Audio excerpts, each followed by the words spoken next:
Hello, everyone. Welcome to Weekend Rental, episode 117. We are your gaming and geek culture podcast. As always, my name is Ryan, and I'm joined by Andy. Hey. And Biff. What's up? All right. As always, if you enjoy our content, head on over to geekade.com, where you're going to find podcasts on video games, movies, music, comics, and more. Geekade.com. What's your geek? Totally forgot to do that plug last time. I'm surprised we didn't get booted from the website. So double plug this week, geekade.com. Go. Go there. Yeah. Stop listening to us right now. Find a podcast over there. Another one.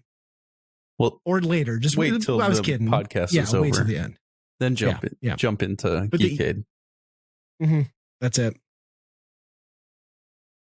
Speaking of jumping in, my son and I have continued to jump in on our crusade to complete Halo campaigns. Where you at? Finished 2. I gotta say, looking at some of the lists, like the top 100 lists, like we'll be discussing another one later on in this episode again. I don't understand how Halo 2 places so high in so many people's hierarchy of games, because it is very evident that that game was rushed, not finished, and just doesn't capture a lot of the high points of the first one. Especially the campaign. Yeah. Yes. I mean, and the multiplayer was always the highlight there, right? I mean, it was the first online, it was the first major slam dunk for Xbox Live. It was the first online Halo game. So that's where the bread and butter was. But the campaign is just, it's rough. It even ends on like a terrible note. So we finished that one and I was like, yeah, I think that's the first time I've done it co-op. So I think we were both kind of underwhelmed, and then started 3. We've been playing through 3. We're about, I don't know, a third, if not closer to halfway into that now. That one's weird. So with the way they remade and updated 1 and 2 for the Master Chief Collection, it fits the native resolution of today's screens. For whatever reason, Halo 3, and keep in mind that was the first one in the 360 and technically the first HD one. So I don't know if that's it or if they just didn't put the work into it. But when you're playing that in co-op, it letterboxes to sort of an expanded 4x3. So you're wasting a ton of screen real estate, which is an odd choice. Really? I mean, you don't notice it after a while, but when you're first playing it, you're like, what's going on here? Like, this looks really weird. And then it's even more obvious because Halo 3's got like this whole like cutscene dynamic where it like widescreens anyway and then like fades the blackness out.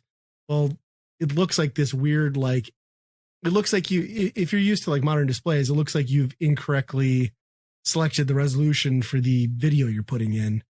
And I don't know. It's just odd. It's an odd choice. I played through Halo 3 one time, all in one sitting by myself.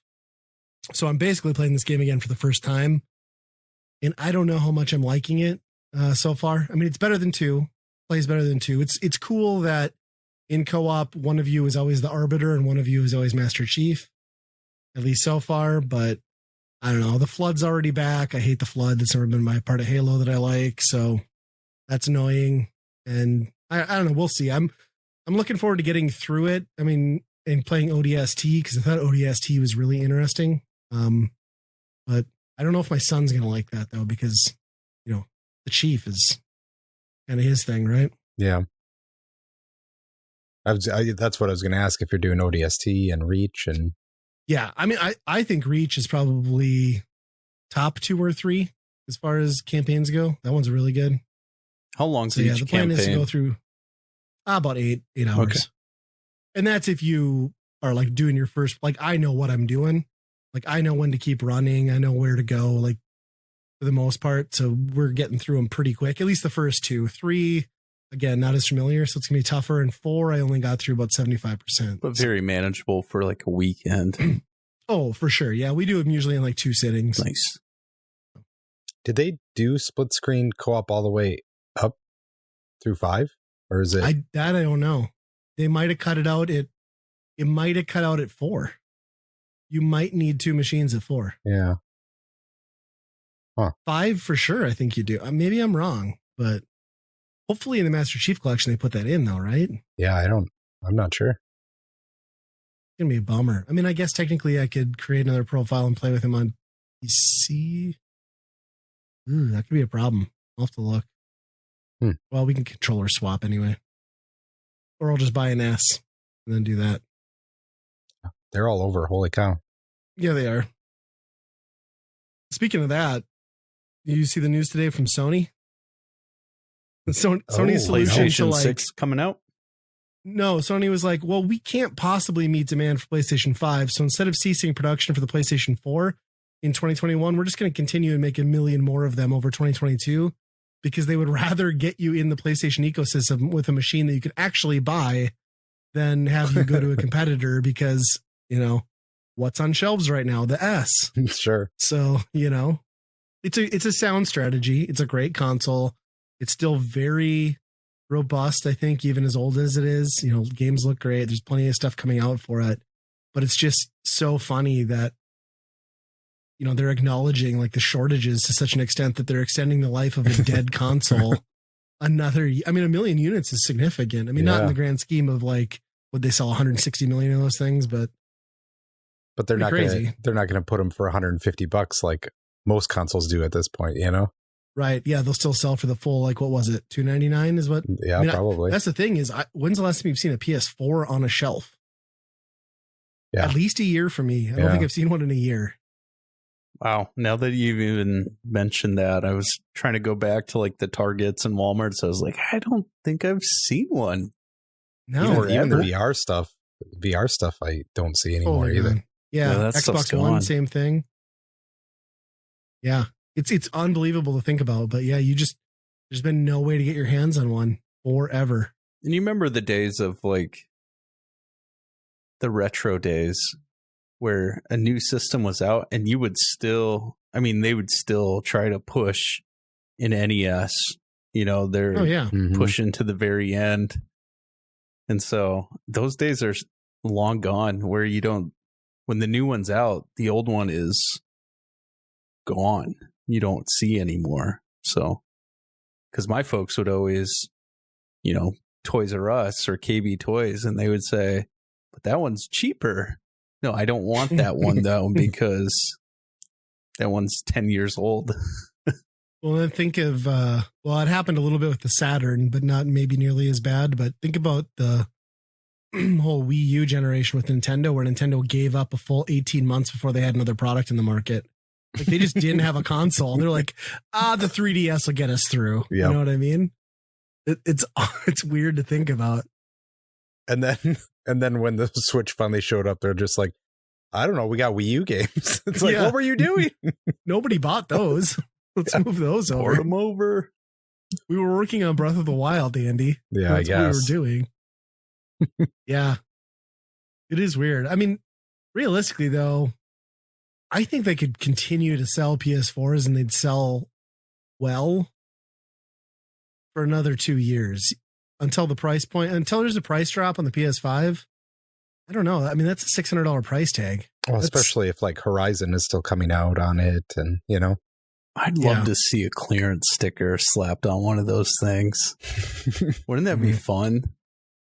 What? $80.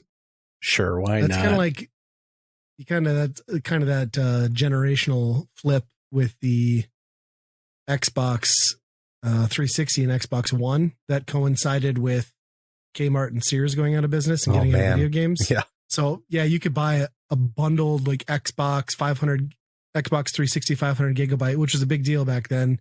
You'd find them like brand new in box for like $80-100. I think I bought my final one for under 100 for sure. And they were still, I mean, viable machines. Sure, the one was out, but yeah. We need another retail. Best Buy can go under and then we can get some deals. If Best Buy goes under, we got no local place to go to get video games. I don't know. How relevant, does anyone think Best Buy can continue? At least they're stretching, I guess though now. They're the only game in town, right? Like besides Fred Meyer, maybe. But I'd almost put Fred Meyer up with like a Walmart. Yeah. Yeah. I don't know. I mean, they've already bounced back from the brink once. Like they were like teetering bankrupt, right? About 10 years ago. Yeah. But they're grasping for sure. You know, now that you walk in the store, it's more of an appliance store. It's like a Sears. Yeah. It's almost like they exist because Sears folded. Right. Yeah. But you don't need a Best Buy for that. Like you can go to a Home Depot, you can go to a Lowe's, you can go to a Menards. But where are you going to buy a love sack? Where there's a love sack, where there's a love sack consultant there to answer any questions that you have about those overpriced beanbags. Yeah. It's probably like the branding of having a cool fridge, right? So that's where you got to go if you want something, your appliances to be cool. Even though most of them are still just normal shit, but they do have the higher end stuff, don't they? It's not like a plain white refrigerator. It's like the smart fridges and all that stuff. I don't know. I mean, I don't want to see Best Buy go away, but what they made their bread and butter on for the last 40 years is not what their store is full of anymore. So it's just weird. Since they stopped their gamers program, I don't know if I've stepped foot in one since, which is crazy. Yeah, once they quit doing the weekly advertised flyer, I stopped going in. That was it for me, because like I just liked the nostalgia of like, oh, that's on sale this week, I'm gonna run in and grab. I don't go anymore. I pop in occasionally just so that someone could try to sell me an extended warranty. Yeah. But other than that, I'm good. My favorite was when I bought my Dreamcast on the Black Friday that they discontinued, like Sega announced they were pulling from the market. So all Dreamcasts were marked down to $50 and they were leaving the console business. And I bought mine at Best Buy and the lady's like, would you like to add the extended warranty for $50? I'm like, where are you going to get one in a year if this breaks? Like, that's bullshit. No, I don't want it. Poor girl. She was like 15. She's probably like, God, that guy was an asshole. This guy's such a jerk. I'm just trying to do my job and get rewards. Yeah. It's weird. It is weird though. I mean, I still prefer, I'm going to go look for games. I still prefer going there over like a GameStop, but you can't beat the Walmart undercut, that 10% day one discount. Yeah. It's worth throwing elbows through the white trash to get back to that gaming section and find somebody and unlock that cabinet. I haven't purchased a new game in a long time. I'm trying to think. Riders Republic was the last one and probably the only day and date game of all games I bought on launch was Riders Republic. Which is $20 now. Right, of course. And I knew it would be, but I was like, I just really want to play that for some reason. And I'll get back to it. It's fun. That's been about it. My guess is I picked up maybe a Switch game a year ago. Plus, maybe. I was going to say Diablo, but I picked that up used. Or no, new. Like 8 years after it came out. Yeah. Speaking of Nintendo, though, we got a release date on that new Kirby game, March 25th. Is that right? I think so, yeah. I'm really excited about that for some reason. Looks very cute and cool and Nintendo-ish. I'm excited. I'm excited that they like Super Mario World-ified Kirby. Yeah, I hope it freshens up as it goes. That's my biggest problem with Kirby games. It just seems like you get halfway through and you run out of steam on it. But yeah, the gameplay loop from a progression standpoint is not there for adults. Mm-hmm. That's for sure. But at least it's a first-party title with some significance coming out in the near future. Do you think that's the biggest title Nintendo will release this year? No, they'll have something for the fall, but maybe a Breath of the Wild 2 announcement. I mean, the announcement, sure. I mean, I got to hold true to my prediction, right? Right. It can't come out this year. Otherwise, I look like an idiot. I was listening to that predictions episode too and just laughing at myself because, like, I'm making predictions and you guys are like, oh, interesting. And like, you guys make predictions. I'd be like, nope, not happening. False. Such a dick. Yeah, I don't know. There's got to be something. I mean, Bayonetta maybe this year. That would be great. Yeah, I would pick that one up. I would too. That was a fun experience. 1-2 Switch 2. 1-2 That would be really confusing. 1-2 Switch 2. TOO 2 also. It's the same game. We're just giving it to you for free if you pre-order Bayonetta. It was actually on the Wii U, so it was ported over. So Switch 1, 2 to you. I like it. So confusing, but great. Yeah, I don't know. No Mario games, I don't think so. You think we'll get a Metroid trilogy possibly, maybe, if 4 doesn't come out? Because Dread sold real well. Yeah. If they truly have trilogy sitting in their pocket, they should probably put it out. Yeah. Strike while the iron's hot. I'll reach out to my Nintendo contact and your uncle, see what they say. Everybody's got an uncle at Nintendo, right? Yep. His name is Miyamoto. You know who else you should contact?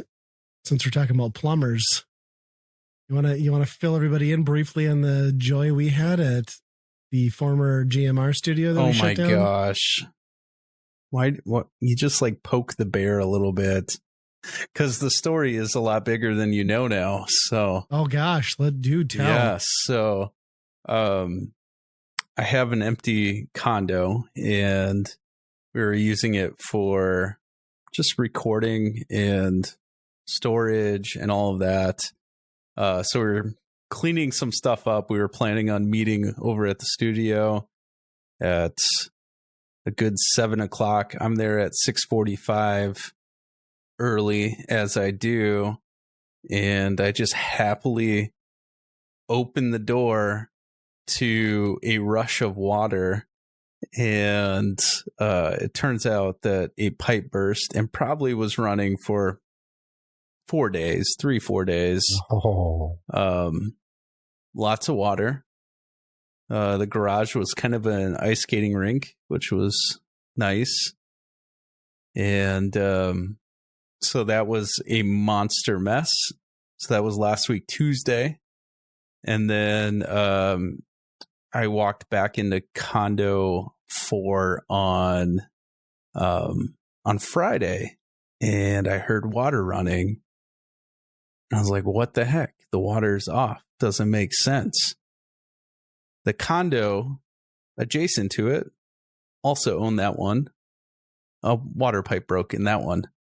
And so I have 2 units that are just trashed. Basement one or upstairs? Basement, obviously. Yeah.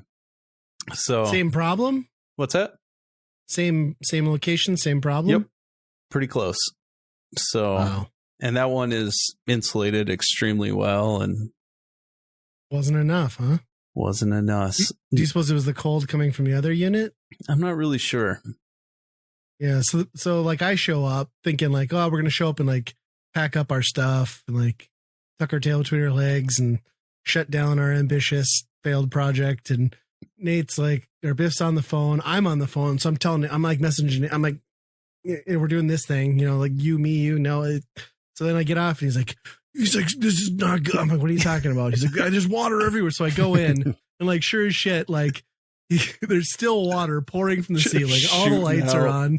There's just like every possible switch is turned on. The water hasn't been stopped. I'm like, we need to shut shit off. Like we're gonna get electrocuted. Like let's figure out where this is coming from first so I can see. And it turned out like, it's a condo. So like you got the garage that opens up and you walk in to like part of your basement. And the one condo, which I had dealt with, apparently not the case with the one that Biff is now dealing with in the second one, but they had stopped the sheetrock and insulation in the garage about the last 12 feet. And then up above that was bare exposed copper piping. Like it's been -20 here. So I'm like, that's bullshit. Like they didn't, I don't know how this wasn't doesn't like make figured any out sense. and put up to code. Yeah. Anyway, so we figured that out. I was like, here's your problem. Like now let's turn stuff off. And like, it kind of lucked out in that you're demoing this whole thing anyway. Yep. And the pipe burst over the utility room, which also had a floor drain in it, which again didn't stop the ice skating rink in the garage or flooding the entire basement. But then I'm like trying to like guide Biff through this. I'm like, okay, we got to turn the power off. Like, I don't want to get electrocuted and die. Except like, for you almost died because yes. There's a 220 with a dryer and you're like, I'll just unplug it. And you're reaching. I was like, and this water is just pouring. I'm like, I don't know if that's a good idea. Yeah, this is after we'd shut everything else off. And he's like, but did we turn the breaker off for the washer or dryer? Like, as I'm almost touching it, I'm like, no, we should have stopped. So I was about, I don't know, 2 seconds from just violently electrocuting myself to death. I would have just walked out. That would have been instant. See ya. Yeah. So then the best part is he calls the maintenance guy who's like, yeah, you got to get somebody over here to clean this up. So Biff spends the entire time on the phone while me and the maintenance guy move everything out of the apartment into the garage, including a fucking piano. And then as soon as the piano's out, he's like, okay, we're all good. They're going to be here in like 30 minutes. I'm like, mother. Oh, man.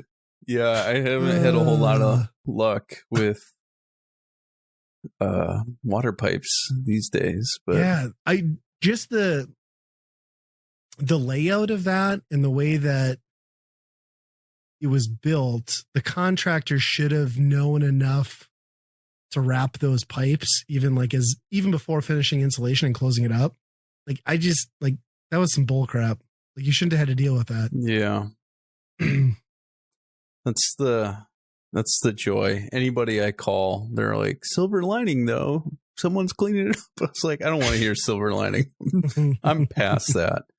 And if I can go a little bit further with the story, and it was on your birthday. Sorry to interrupt. Also but on my birthday surprise. So yeah, it wasn't great. But that's part of growing up, right? They don't get any better. they just get more depressing and more adult. Just get more depressing, more adult. Like, yeah.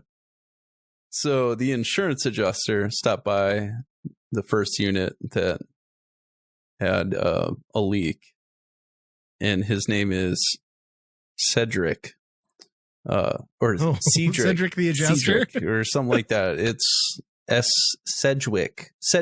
That's what it was. Sedgwick. Oh. And he shows up with the 1920s Gatsby hat and a briefcase. And I'm like, you're an insurance adjuster. This doesn't make any sense. So I think Mr. Sedgwick has a thing for me. Oh. So we're having some conversation. And there was a rickety ladder in the garage that Ryan almost died on. And True he fact. climbs up there. He's like, let's see what I can see. And I'm like, well, you're way shorter than me. There's no way you're going to see that. I took pictures, and he insisted on climbing up the ladder, and he gets to the very top of the ladder, and it almost came across as a little fake, but he started waving his arms. He's like, whoa, whoa, whoa. And what I end up doing is taking my left hand, firmly cupping his genitals. We're getting there. And so he starts like fake falling back, but really falling. I couldn't tell what was happening. And so my initial reaction is, well, I don't want an insurance adjuster to hurt himself and then have to put another insurance claim in. So my arm just shot out, and my left hand was just cupping his right cheek as tight as possible. And his response was, whoa, whoa, oh. And I was like, okay, I'm going to push you back up, and I'm going to wash my hands now. You know, I got to say, as someone who almost fell off the top of this ladder also, I'm a little sad that I didn't get an ass cup. I thought we were friends. I was going to let you hit the ground. I thought we were better friends. It was the Biff. Gatsby hat that got me. So it was, I don't know. I'm not your type. I get it. I get it. It's fine. Just replaying this in my mind, and he's actually coming back to look at the other unit. But then I was like, what if that was his move? Like, what if that was like his, I'm into this guy. So you only have one option at this point, and that is to go down to the mall and take a photo family and get it screen printed onto a t-shirt. And that is the shirt you must wear in front of this gentleman the next time you see him. Got my cell phone now, and he calls me on Monday, and he was like, yeah, I was just calling to see how everything's going. And I was like, just fine. Oh, no. Thank you. So I haven't washed my hands since Tuesday. Yeah, it's like, you remember that incident? Are you into that? No. So maybe that's his move. Maybe he got to the top. He's like, oh, classic. Watch this. Yeah, there is like, if he's shorter than you, there was no point in him climbing that ladder. Yeah, because even I'm about the same height as you, maybe like skosh, like quarter of an inch taller, and even you and I had to like tippy toe precariously jump up on like the non-step and like this dude's like 5'8". Yeah, there's no chance. Now. There's no way. Like, there's no way. Tippy toes and all. He could not ever get up there to see. So hopefully he doesn't listen to this podcast. If he does, how bad is the other unit though? Like as bad as this one? It's not as bad. So that unit's really sooner? Nice. So, and taken care of, which kind of stinks. Right. So I think we recorded a couple episodes out of there. Interviews. We did a couple interviews in there. It didn't look as nice back then, but it looked pretty nice. So that's great. It's good news. Love it. Yeah. Love winter. Love water. That's really the bullshit, right? The 20 below. It's garbage. Makes you wonder why we live here. Yeah. But I got a handful of bun, so. And I sadly got none. You got none. Sit by yourself. Squeeze your own bun. I got to move a fucking piano for free. And I feel really bad, but thank you. It's all good. That's what you got.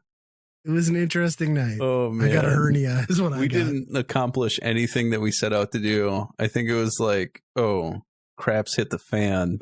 Which is kind of exactly why we shut the studio down. Let's just leave. Let's go. Yeah, that's exactly why we shut the studio down, because we tried to make videos and we never accomplished anything we set out to do. Man. So it was like, it was the flooded project from the get-go. I was on like Friday, like I'm tired of dealing with all of the paperwork, all of the phone calls, and trying to line things up.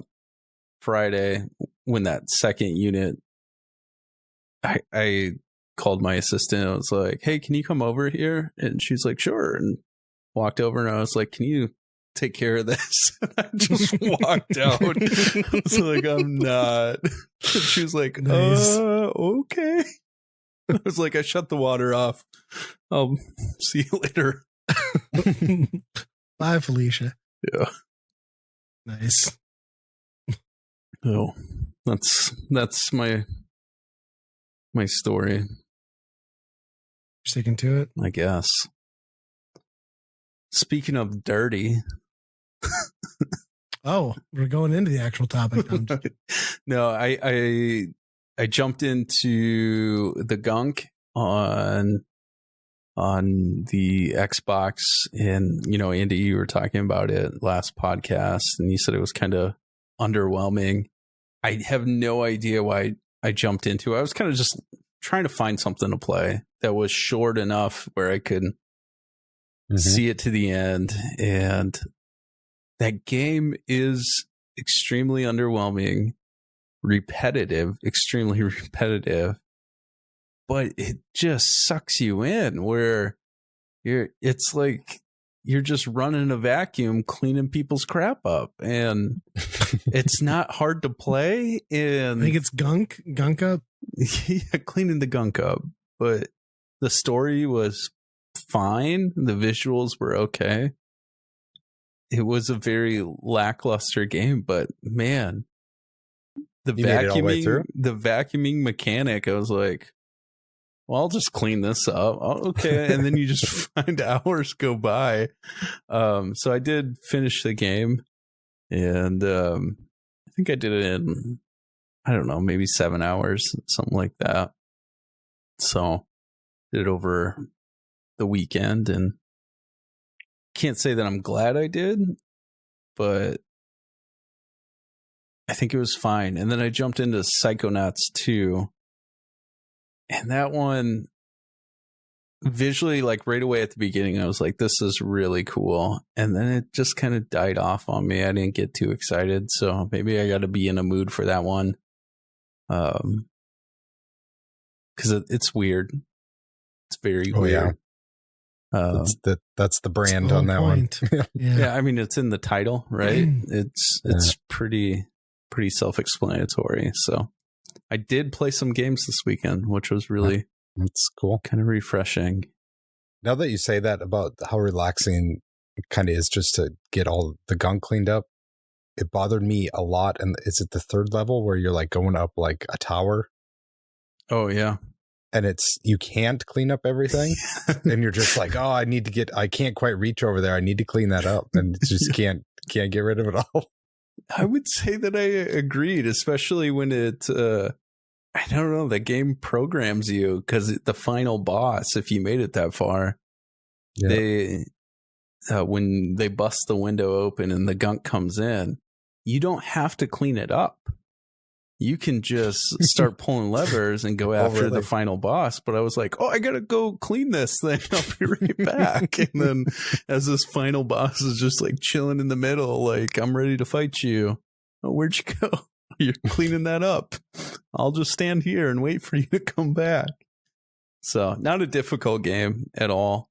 I would have loved to see like some more boss fights, something to use that mechanic a little bit more, but because you only maybe 2 boss fights perhaps somewhere in there.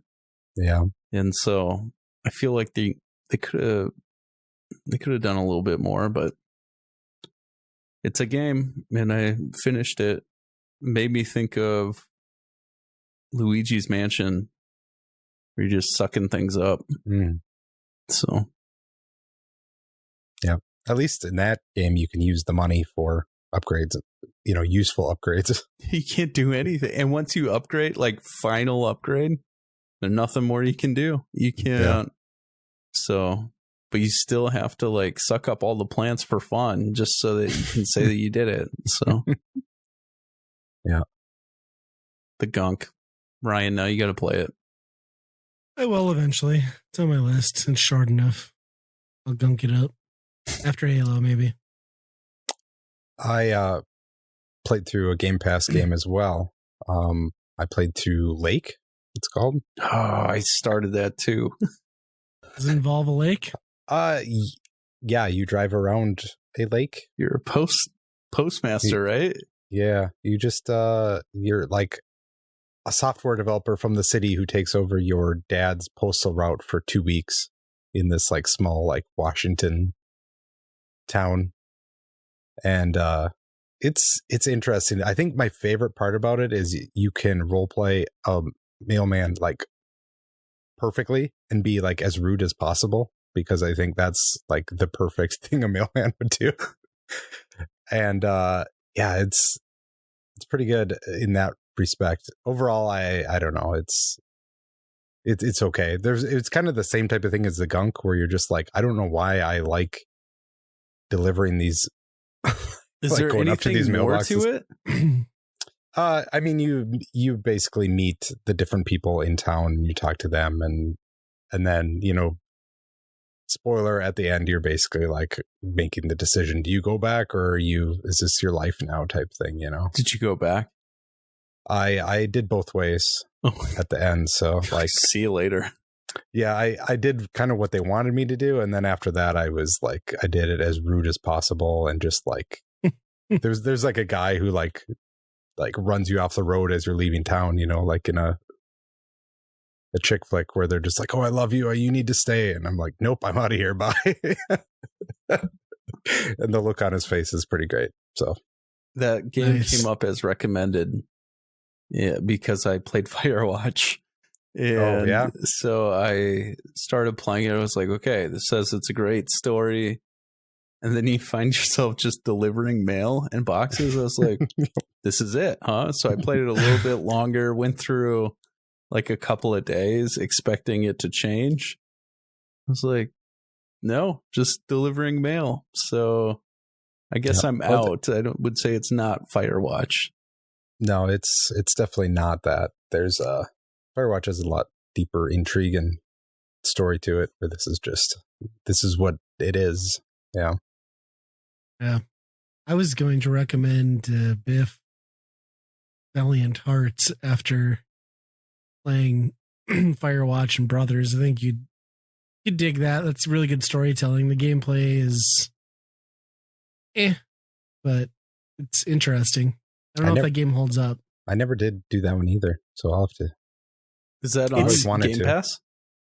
No, it's not. And I looked, but you can download it. It's a digital game, or you can buy it physically for it's like $5-6. It's sure. It's interesting. It's kind of like it tells the story of the First World War, but there's three main characters that you juggle between, 3 or 4. But it tells like the story of the war from all sides, like an uninvolved like farmer, someone from the German side, someone from the Allies side, and it kind of like humanizes all the sides of the war throughout the story. It's cool in the way that it presents it. The gameplay itself is like a little, I don't know, wears itself thin, and it's 8 hours long probably, where it should be about 4. But yeah, that was my loss of manhood game. That's when I got the old snipperoo and sat on the couch with a bag of peas and got a controller and a couple cold beers handed to me, and my family left town for the weekend. And I was like, oh, this is my life now. I'm playing Valiant Hearts. I'm just weeping. Yeah. So yeah, the medication I was on, and there wasn't a medication, I suppose. Yeah. The peas. So that's one of those games too, again, where I had the kind of like benefit of, I didn't stop playing it. It was like one go. So I don't know. I could see it definitely being a game where you get a few hours in and be like, okay, I'm not going to come back, but it's cool. I just like the way it humanized all sides of the conflict. It was an interesting choice. Interesting. I'll have to look it up. I'd say check it out. Yeah. Skip the vasectomy. Check out Valiant Hearts. Well, I might. Or get the vasectomy. Go for both. Yeah. Go nuts. Do you. Go nuts. Whatever works. Get rid of them nuts. No nuts. I had a group of guys that I knew that's when they all kind of found the same time to do it. And they ended up taking like a chunk of like the NCAA tournament off so that they could, They were just all sitting in the same place watching. Yeah. So I was pissed when I got mine, because like I had like back then I didn't want anyone to know I got it. And then like my scheduling happened to fall like the weekend they planned my father-in-law's birthday party. So it was like, got home, my family had to leave for the party. And it's like, well, how the fuck are you going to explain that your dickhead son-in-law is not there? So my wife just had to like tell the entire family. Like, this is great. Like, I'm glad they all know. This is fun. It's not, I guess it's not a big deal in hindsight, but at the time I was kind of like, I was a lot younger. So I was like, I don't need people to know that. I'm shooting blanks though. It's okay. I'm owning it now. It's fine. Yeah. Yeah. Till your wife's pregnant, then what are you going to do? Divorce her? slash and or beat her? No, I wouldn't do that. Gosh. Divorce probably. Yeah. That was the thing when I did that with my wife. Cause like, there's always like the chance that something doesn't take. I'm like, I need to get this conversation out of the way right now. Like, if you end up pregnant after this happens, you cannot be pissed when I demand you get a paternity test immediately. Yeah. There will be questions. I'm like, I'm not going to sit around and wait 9 months. Like, we're going to figure this out. And I'm calling Maury Povich right now. Right. And like, you can't look at me like I'm some kind of monster. So, that just brought me back to some like 90s TV. Like, why would we watch that stuff? Because it was YouTube before YouTube. Oh my gosh. So bad. Sorry for this testicular rabbit hole I took us down. I didn't. That's okay. We went from grabbing ass to grabbing balls. I don't know. I knew we'd get there at some point. Speaking of grabbing balls, that new Matrix movie. Yeah. That's balls. Oh man. It's not good. It's but I will say the first half of it I enjoyed quite a bit. Like how they framed the meta it. Part? Yes. I love that part. Because it seemed like it was just a big FU to like Warner Brothers, who basically forced the director to make this movie. And they just basically made fun of the whole fact that the Hollywood were forcing her to do this, and they were making fun of all the fans of the Matrix and like what the fans thought the Matrix thought were cool. And there was a lot of commentary on that, which I found really interesting. And then they dove into the same old shit where it's just like, oh, who cares about the humans in the real world? I never really cared about any of that stuff in the old Matrix movies, but yeah, it's not great. And the sad part is we watched all of them to get up to this point because I needed to refresh myself. Why did you sit through the two other ones? Oh, I know. The second one I loved. Is that the orgy one or the third one? The second one is the orgy one, yeah. I know why you liked it. And well, mostly because of like dirty boy. The fights that are on like the semi trucks out in the highway and they're like using swords and cutting. Yeah, it's ridiculous. That part's cool. The third one is awful. And he dies, right? Like theoretically watching that, you would assume he's dead. Yeah. Yeah, that's what I thought. That's why I don't know why he's in the fourth. So basically, in this one, that's why they were like, how did this happen? How does this work? They somehow like revive him and put his eyeballs back in his head. Yeah. And they put him back in the tank and they frame his story as if he is a video game developer and he made the first 3 movies as a video game trilogy. Okay. So he's like a world famous like video game designer because he made The Matrix and everybody knows The Matrix. So the movies are basically like the video games in that world. And I'm so confused trying to track when he comes out of the Matrix. Okay, when he's unplugged again, does he have eyeballs? Yes. How do they explain that he grew eyeballs? The robots fixed him up. Robots grow eyeballs now. Yeah. Yep. They don't give they're human batteries. You think they give a shit if he's got eyeballs? No. Yeah, you can grow anything with nipples. Eyeballs don't have nipples. Do they? I'm confused. It's the Matrix. So they basically like did a bunch of shitting on the premise of it just for the sake of shitting on it with no actual payoff. Yeah, and the story is basically like not that great. It's just very simple. Nothing like heady like the first one, is. And the fight scenes are just not there, or you've seen it before or better. The action is awful in this. How? From John Wick, he should be like on point with action. But I think they just don't care. Like it seemingly like I think they were like, no, the Matrix isn't about cool action stuff. It's about this lore that we set up that these humans are surviving outside of the robots, and it's disappointing. Yeah, but hey, I doubt they'll make another one. I think they lost a ton of money on this movie so far. So, well, when it's day and date on HBO Max, like there must not have been a ton of confidence. I mean, granted, the pandemic stuff is still ongoing, but that's crazy.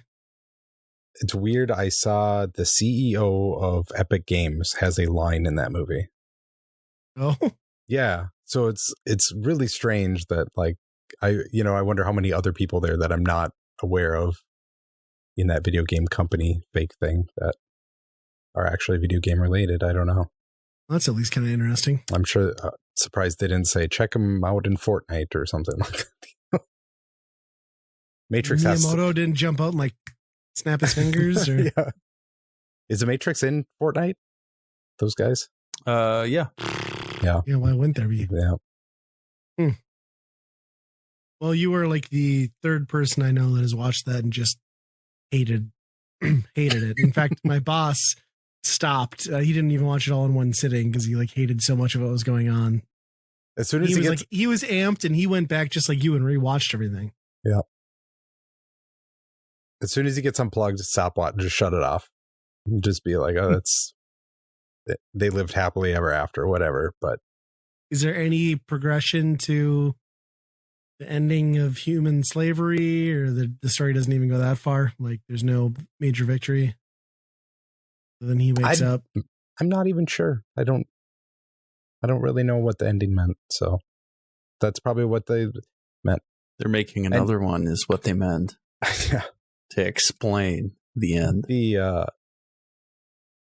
spoilers. I mean, do you care if you guys get spoiled? No, don't care.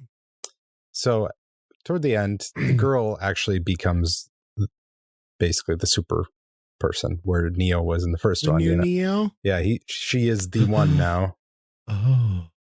So it's very much like, oh my gosh, the girl did it. Wow, the girl, and it's like, she still has her original eyeballs. It's amazing. Yeah, very much women empowerment. And like then at the end, the bad guy is called the Analyst, which is funny because that's commentary on everybody who analyzes the Matrix movies.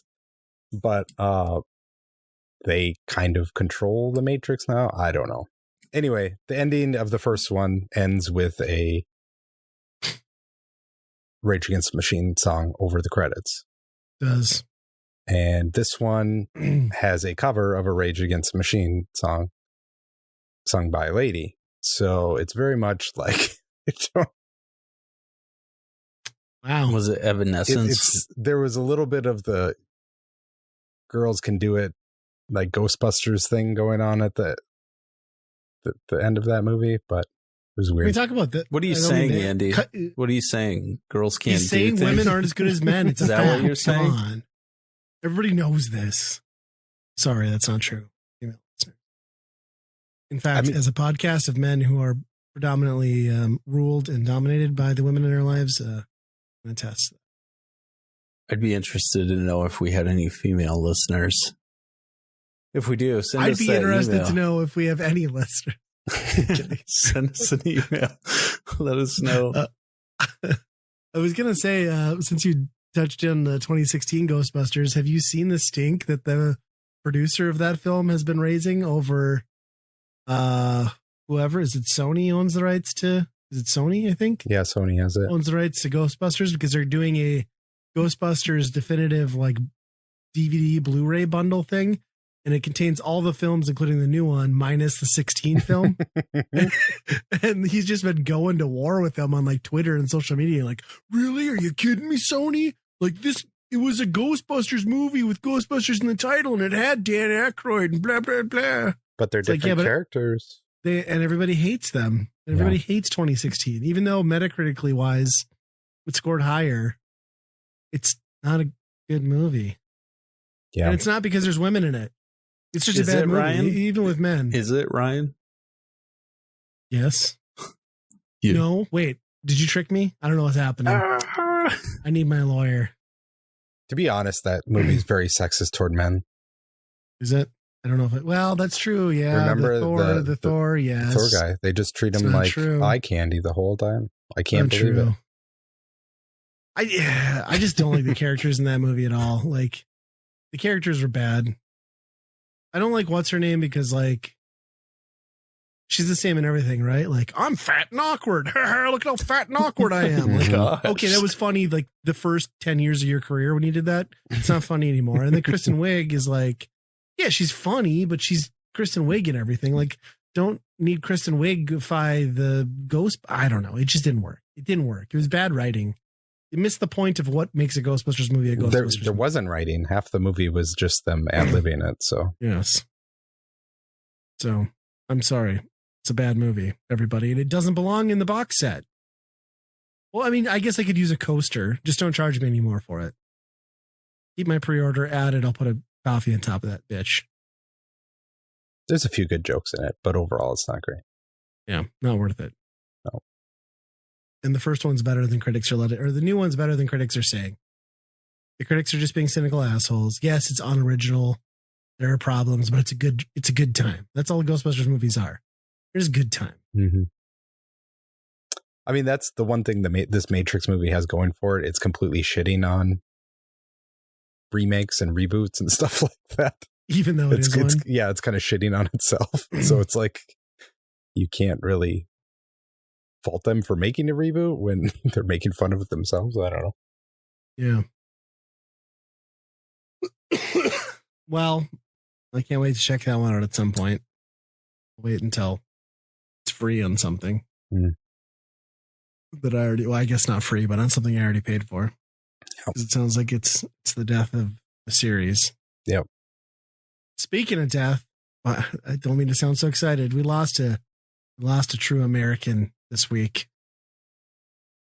We lost America's dad. We lost the greatest voiceovers to ever hit VHS recordings of people getting whacked in the nuts. That's right. I was like, who are you talking about? Bob Saget passed away. Todd Bergeron. Bob Saget passed away. 65. Did a show the day of, I think. Died. Really? Crazy. Wow. Or the day before. I have memories of that guy. I mean, this is the 80s or late 80s, 90s, Full House, awkward dad, but I knew him most with the funny videos with his like weird voice, like like oh hi Billy, come over here, yeah, look at that, I'm gonna kick you in the face. Yeah, oh my balls. Yeah, that's exactly the worst. And so when he left and then like Tom Bergeron took over or whoever took it over after him, I was expecting like the same thing, and I just realized that was a Bob Saget thing. I just remember when they announced Full House was ending and Bob Saget was like, and he announced it on America's Funniest Home Videos. He's like, I'm sad, but it's okay. You know, I've still got this show. And then like 6 weeks later, they're like, America's Funniest Home Videos replacing Bob Saget. So he got like both of those. He was like, his run was ended on both within a year. Huh. Yeah. But yeah, he was the original dude. He walked out of like a half-built set for some reason and played on syndication in everyone's homes in America for the better part of a decade. So, and then as a comic, he was like the dirty, filthy guy who talked about like dicks and assholes and stuff. Isn't that weird? Like that's like the true description of like pre-internet, right? That he was allowed to be like America's dad and just like that and just hide that. If there had been YouTube and it was just like recorded, uploaded clips of his stand-up, he'd have never been able to stay on that show, like that family-friendly show. Yeah, there's no way. It's not like Bert Kreischer's getting, you know, the sitcom Family Show on the Family Channel. You know what I mean? Right. He's the fucking machine. Yeah, it's crazy to think about. I mean, that dude was a staple. Like, absolutely. Those were the two biggest shows on television in our youth. Like, crazy. Yeah. And Dirty Work. He's gone. And Dirty Work. And let's not forget his you ever suck dick for weed line from Half Baked too. That was a great one. I didn't think so. Yeah. I know. I think it bothers me more because it's like we're at that age now where all these people that like, yeah, they were older than us, but they were like just part of our childhoods. And now it's like, oh, they're all dying off. I'm like, wait, I'm getting really old. Everyone around me that I knew is dying off. We're next. Like we lost Betty White, damn it. We lost John Madden. Now we're losing Saget. Isn't good. A group of just very strange individuals. Yeah. Betty White was my fault too, by the way. I read an interview with her. So this is funny. Like before she died, the day before she died, I was at work and I just happened to like read an article on my phone or something about Betty White. They were talking about like how she's in such good health and keeping busy, you know, not now that she's not like actively working. And it was like, well, just January 17th, she's going to be 100. And I got home that night and I was like, man, can you believe it? Betty White, she's got to make it till January 17th. She's going to be 100. Next day, I said that to my wife. Next day she died. Oh my gosh. I'm sorry, Betty. I'm sorry, family of Betty White. I cursed her. I honestly thought she's been dead four different times. I'm like, she's still alive? And my wife's like, yeah, she's still alive. Oh, huh. And we'll have a conversation up until she was like 97. It's crazy. Yeah. I think she's like, I want to say she's in Raya, The Last Dragon last year even. I don't even know. Yeah. That's crazy. To be that old, that with it, and that presumably healthy for that long is nuts. She has become this like cultural icon that like the young people knew who Betty White. I don't know. I just thought it was so interesting how they just blew her up. Yeah, that was because of that whole like roasting thing that Comedy Central did. Like every joke was like, you know, like how giant Betty White's vagina was, or like how dusty it. Like they would just like Comedy Central really laid into that with those roasts. In fact, did they do a roast of Betty White? I don't know if they've ever done one for her, but yeah, there was like a bunch of jokes. Yeah. Yeah. She really came full circle. Especially, it's funny, you watch Golden Girls, and you think about how long ago that was. They were old then. Yeah. Like, that show's been off the air for like 25 fucking years. One thing I never realized is the grandma, the old one, is actually younger in real life than I think two of the other ones. Yeah. That show holds up pretty good. It does. But it's also a really gross show when you think about like how much of it's based around like sex, and they're all like retired people. Like, I mean, was it Dorothy's husband is like, they got divorced because he's like a nymphomaniac and like fucks everything. It's like, I don't want to think about, nobody wants to actively think about retired people having sex. And this show basically puts a whole, like, that's the meat and potatoes of Golden Girls. I honestly don't remember the show that much. Yeah. There's a lot of like really progressive gay stuff too. Like gay characters and like openly gay. Like that just didn't happen back then. It's really weird. You don't realize it until you watch it now. Oh, that's why there's gated communities down there. We keep all that sex all that old people sex inside, not keep it in. Yep. Love that. It's very strange. How did we get to? This is my fault in some way. I'm sorry. We're going down the rabbit hole. The Matrix led to Betty White's vagina, I guess. Oh, Bob Saget. Yeah, Bob Saget. Bob Seger. That's. Is he dead or is he still alive? I don't know if he's still alive or not. I always think of that Simpsons joke where he thinks he has Bob Seger tickets, but it's Bob Saget.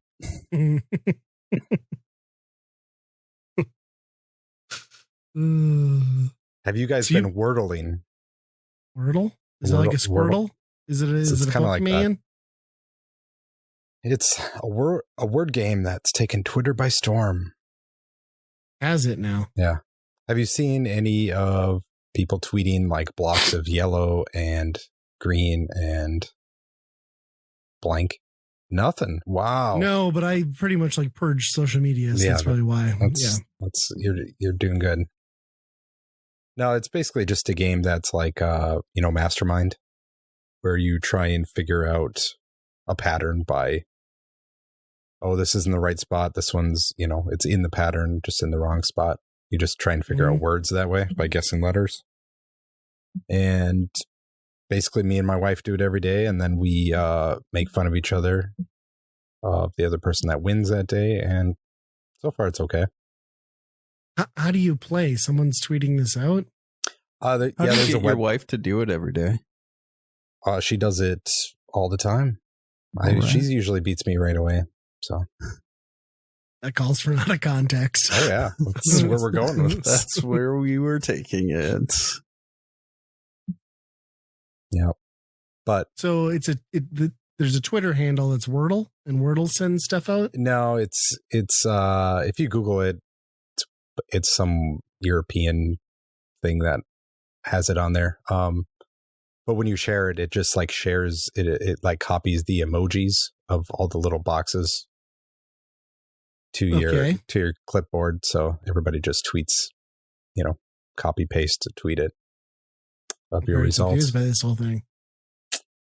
Yeah, it's pretty simple. How do you know if you win?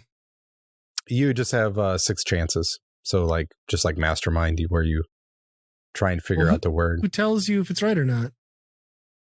Each time you try on the website, it'll give you another chance. Oh, so you have to go to the website. Yeah. Okay. 6 is a very short turnaround for like a Mastermind. Yeah. But I mean, I don't know. I guess the way the English language is set up, there's, a lot of common letters. So you guess Z's a lot is what you're saying. Yeah, not really. Z's and Q's, lead with those first. Yeah. There was one that I didn't get, and I forget what the word was, but yeah, some of them get tricky. I'm going to have to look into this now. My grasp on the English language, though, is so yeah, probably not going to be a rock star at this thing. It's just a glorified like hangman overall, but I'll have to look into it. Yep. I've been watching another 80s inspired show. Oh, right? Yeah. I did watch another trilogy. Watched all the way through all the Karate Kids, except the not the Jackie Chan one. Chick. Oh. Yeah. Jackie Chan? Yeah, there's one they rebooted it with Jackie Chan and Will Smith's kid. Oh, yeah, I watched that. It was okay. Okay.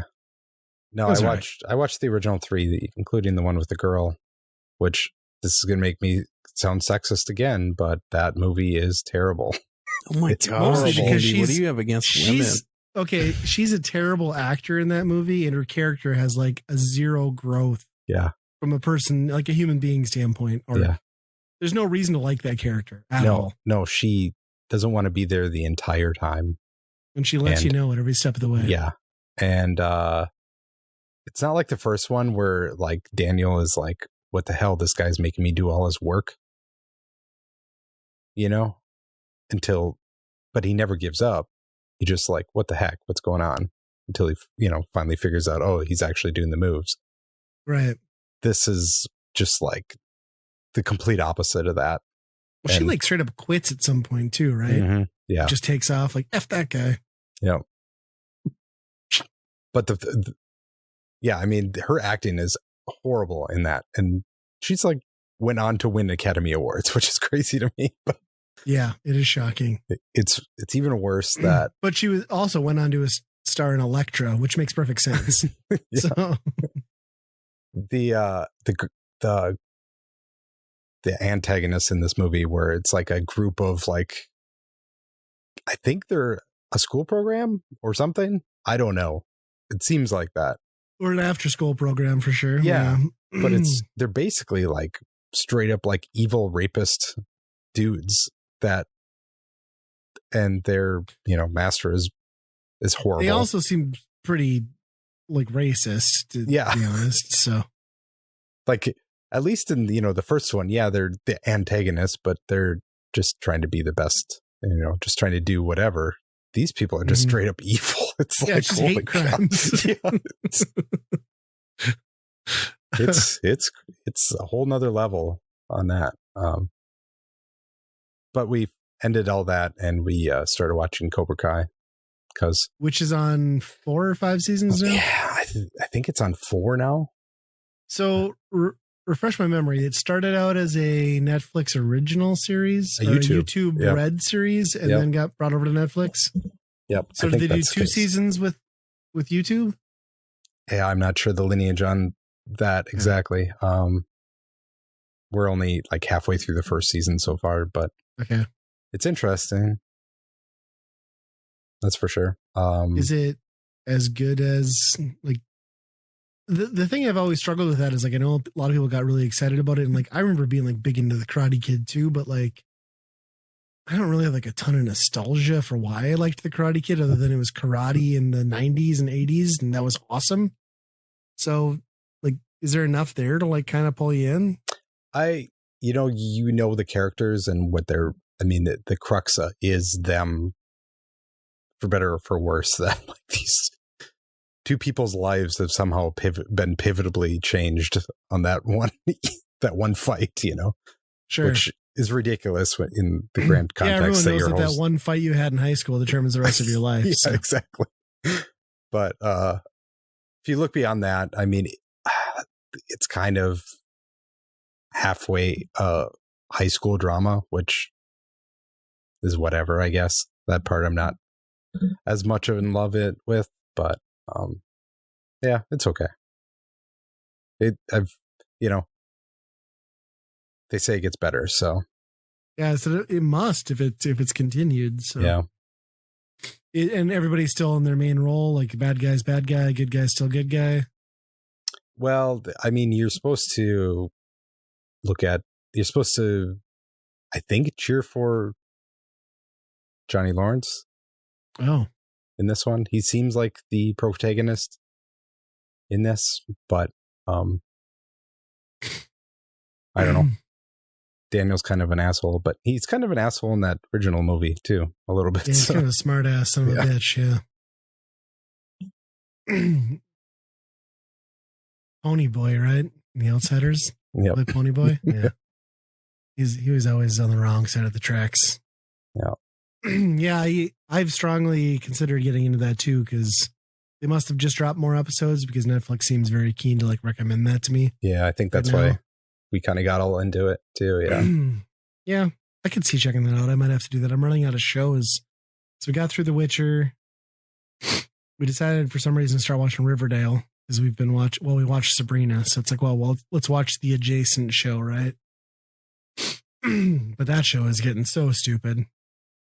Isn't that just like kind of like more so like a CW Dawson's Creek type thing, or no? Yeah, but a little bit darker. Yeah. Okay. Yeah, pretty much. It's a little, I don't know. It's fine. It's more a soap opera than anything, but yeah. But I'm out of shows, so I'd have to do that. Cobra Kai. Well, I thought we should talk about another top 100 list, since we talked about the Japanese one. IGN decided the to Russian go back. one. The Russian one. Stalker's number one. In Russia, gameplay is you. So IGN decided to go back in their list that they did 2 years ago. I suppose coming up to the end of a decade, they wanted to get their top 100 list out. They went back and revised it. And I'm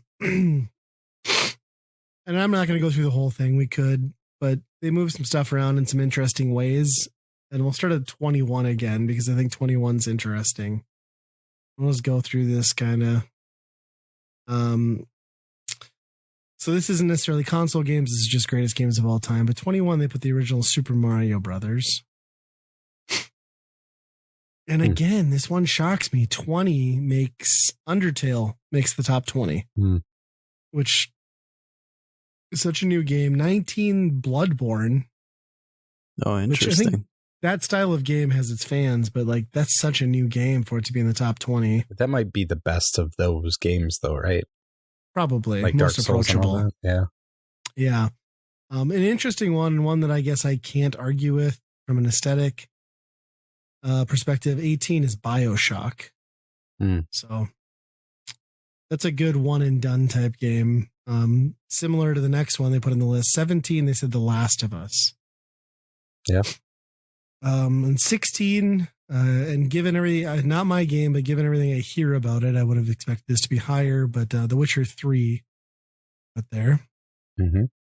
I have a problem with this one, as we've learned. Halo 2 is number 15. What?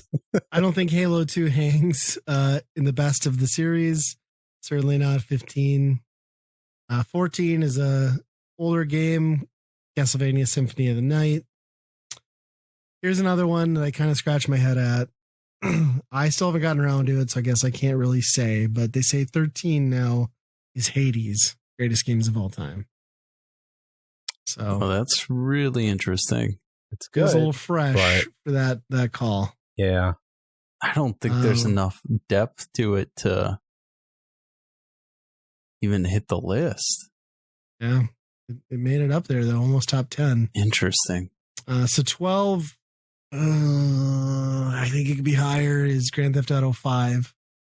It belongs up there on the list, but I could see that being in the top 10.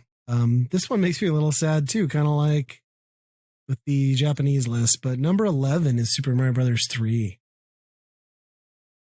The greatest game to ever be made in our mind is now just going down on the list. Have you noticed that? Next year it'll be bumped for Nobunaga's Ambition. It won't even make a top 100 list anymore. So, and here's where it gets interesting. We're at number 10 now, and this is a game that I feel like you only hear about it in certain circles. But they put Disco Elysium as number 10. Which is a very new game again, and a very niche game. Yeah. That's interesting. I mean, I've heard that it's like what they're doing is super impressive. It seems like it's like almost.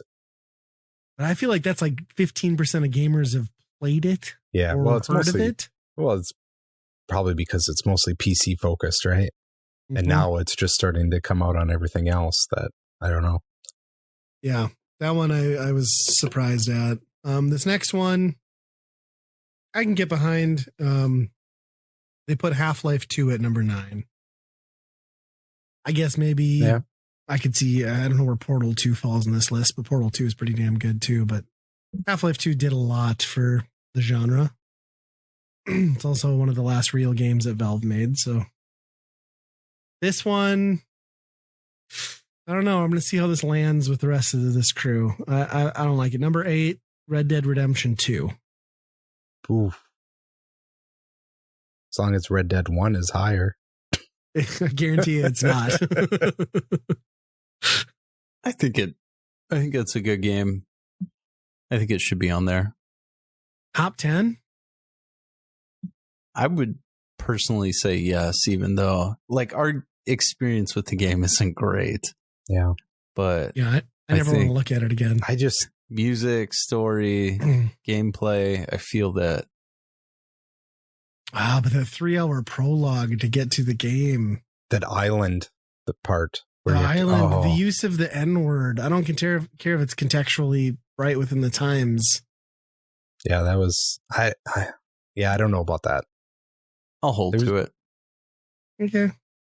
But for that to be higher than GTA 5 to me is surprising. I will say that. But yeah. Well, I'm not even going to add comments to this. Number 7, Super Mario 64. Oh, no. Anybody got anything to say to that? That better not be the highest Mario, otherwise riots. Ugh. Odyssey is going to be somewhere Odyssey, up there. You think? Probably. It's probably number 1.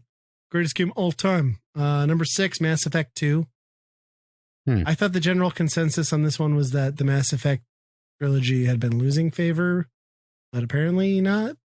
Apparently 2 is still in high regard. I still haven't played those. I mean, it won like every Game of the Year list the year it came out. Yeah. But wasn't 2 the one where they also had to change the ending and apologize to everybody, or was that 3? That was 3, yeah. Okay. I think 2 is like the perfect mix between an actual shooter action game and, you know, a BioWare RPG. And that's okay. It's probably the perfect balance of that type of game. So it probably belongs pretty high. I don't know about that high, but. And it's not my style of game, so I'll have to take your word for it. Number 5, Super Metroid. Okay. I mean, Metroid fandom has seemed to dissipate, although Dread would say otherwise. But is that the only Super Nintendo game thus far? Thus far in the top 20. Huh. Yes.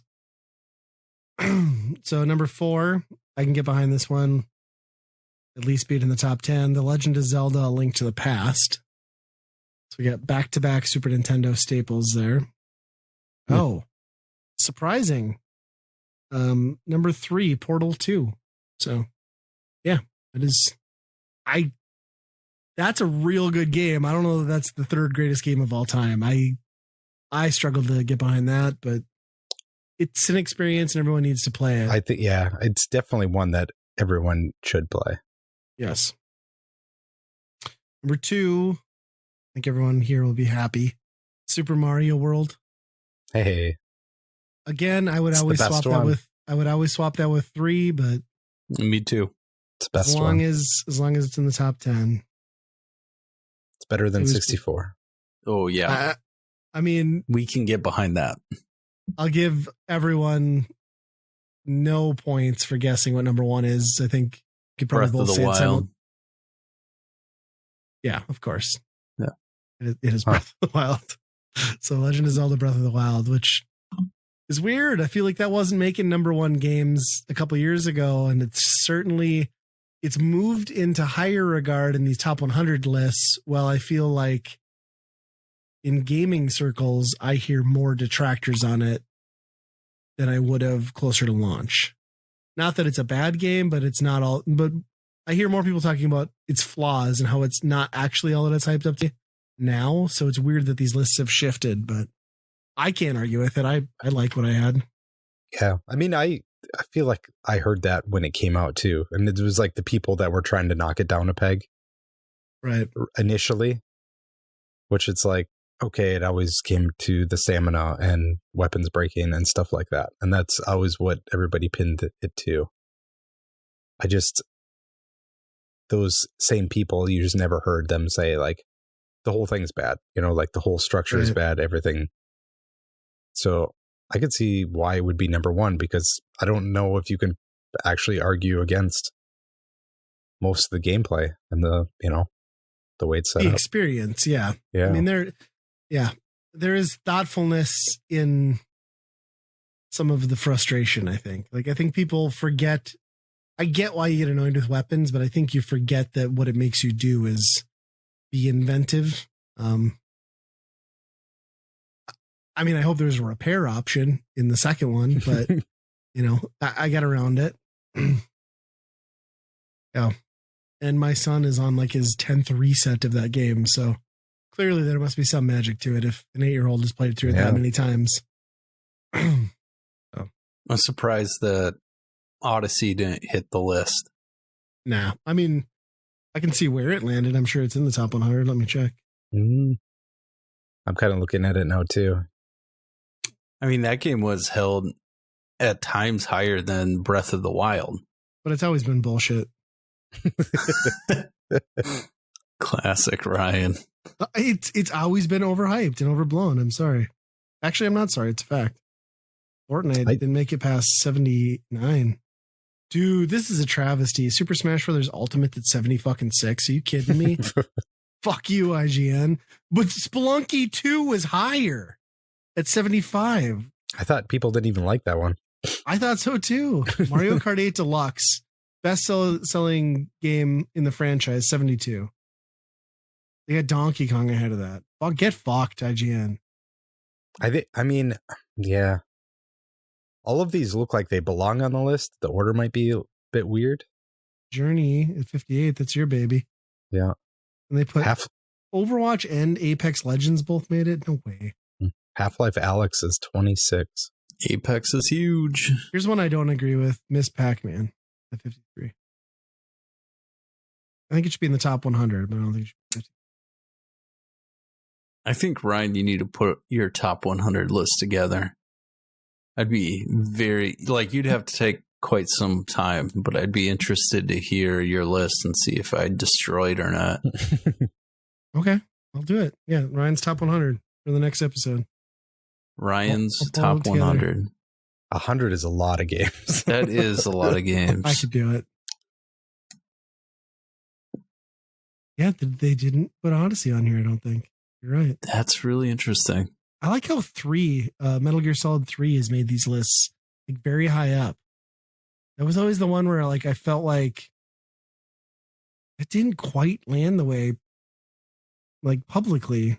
Maybe I'm wrong. Maybe I'm remembering it wrong, but it's 27 on this list. And Half-Life Alyx, are you fucking kidding me at 26? Why is it on the list? 5 people have played this. Nobody has the goddamn Valve Index. Get fucked. Jeez. You can play it on other headsets too, I'm sure. What if we could only do a top 100 of the games that we played? Isn't that the point? I don't think I could do it on games I haven't played. Well, I don't know. I think it's easy to be like, well, this game's gotten a lot of hype, so. How about I can do my top 21? Because I think 100 is going to be like, that's not going to work. Give me your top 21. So we've been going in at 21, so. Let's do it. I'll do that for next time. I'll try and do it too. Yeah, it'll be fun. I'll bring my top 21 list. Yeah. It is crazy though, this list. Because I play less games than everybody. I've put time into almost every single one of these. Yeah, minus the RPGs, I've at least touched pretty much all of them too. Yeah. Which I don't know if that's a good thing. Like, is that really, or is that just like, these are the most played games that make the top? I don't know. I mean, there, like we said, there's some weird, like deeper cuts, like Disco Elysium, and I mean, Undertale. A lot of people played, I guess, but like, there's some interesting choices. Control at 64. That's interesting. That really has gotten people have really come back on Control for being like a great game. Like, not that it wasn't well received at launch, but I feel like it kind of flew under the radar. But in the last 6 months, because it's been free on stuff too. Mm-hmm. People have just been like, you need to play that game. Like, there's no excuse. Like, grab it. So, I don't know. It's cool. I did the demo, but I haven't done anything else. So that'll be interesting. Our top 21s next time. It's going to get ugly. Well, for Andy and I, it'll be perfectly fine. But for you, you'll be like, crap, garbage, as long as nobody puts a 64 game on the list, That's I think we'll be all right. I was just going to say, what 64 game could I put on a top 21? And I don't think I could think of one. The correct answer is none. I mean, I don't even think Ocarina of Time hits top 21 for me. Yeah. Probably Pilot Wing 64. I mean, that's... yeah. Pokemon Snap is pretty good. That's true. Nagano Olympics 98. Yeah. Well, I guess people will have something to look forward to next time with their lists, but top 21. Till then, we need to wrap this thing up. Yeah. Make sure you're... why don't you send us your top 21 list via email? We would love to read those. Do we have any emails, Ryan? No. No, 0 emails. Okay. Well, I mean, just ones that weren't really relevant to our podcast today. Oh. And so I can look. Do you want me to double check just to be absolutely sure? Just double check. Yeah, I feel like there should be one in there. Maybe a New Year's Christmas greeting. What do we got? Well, good news. We got Google letting us know how we can help strengthen the security of our Google account. Yeah. So, yep. Thanks, Google. That's great. So keep on sending those emails. We love reading them. Unless you're Google, back off. Back off. Unsubscribe. So make sure you're following us on all of our social media, Twitter, Facebook, all those good things. You can find all things Weekend Rental at weekendpodcast.com. As always, friends, be kind. Rewind. Wordle. Sedgwick's buns. You ever suck dick for Coke?